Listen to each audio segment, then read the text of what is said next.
कठिनाइयों से जीत का रास्ता। गांव के एक छोटे से घर में एक लड़का अर्जुन रहता था।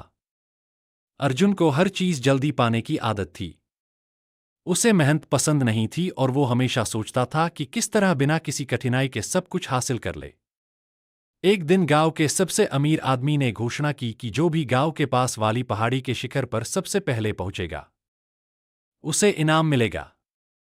अर्जुन ने सोचा ये तो मेरे लिए बहुत आसान होगा। और बिना सोचे समझे दौड़ने लगा। रास्ते में उसके कई दोस्त और गांव वाले भी थे जो शांतिपूर्वक अपनी रफ्तार से चढ़ाई कर रहे थे।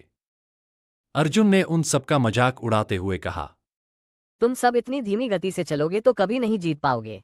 कुछ दूर जाने के बाद अर्जुन को थकान महसूस होने लगी। पहाड़ी का रास्ता कठिन था और उसने सोचा था कि यह सरल होगा। धीरे धीरे उसकी गति कम होने लगी। रास्ते में कई कांटे और पत्थर थे जिनसे वो बचने की कोशिश कर रहा था, पर उसकी हड़बड़ाहट में वह बार बार गिर रहा था।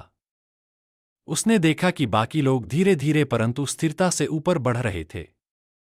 उन्हें देखकर अर्जुन और घबरा गया और फिर से भागने लगा, लेकिन उसका शरीर अब साथ नहीं दे रहा था। अंततः उसने हार मान ली और थक कर एक पेड़ के नीचे बैठ गया। उसी समय गांव के एक बुजुर्ग व्यक्ति ने उसे देखा और कहा, जीवन में हमेशा शॉर्टकट की उम्मीद मत करो अर्जुन। कठिनाइयां ही तुम्हें सिखाती हैं कि असली जीत क्या होती है। जो लोग धीमी पर स्थिर चाल चलते हैं वे ही अंत में जीतते हैं। अर्जुन ने उन बुजुर्ग की बात को समझा और सोचा कि उसे भी धैर्य रखना चाहिए। जब इनाम की घोषणा हुई तो वही लोग जीते जिन्होंने लगातार धीरे धीरे परंतु बिना रुके चढ़ाई की थी।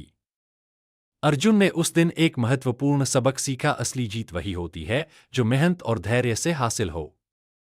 सबक, जीवन में कोई भी लक्ष्य जल्दी या बिना कठिनाइयों के नहीं पाया जा सकता।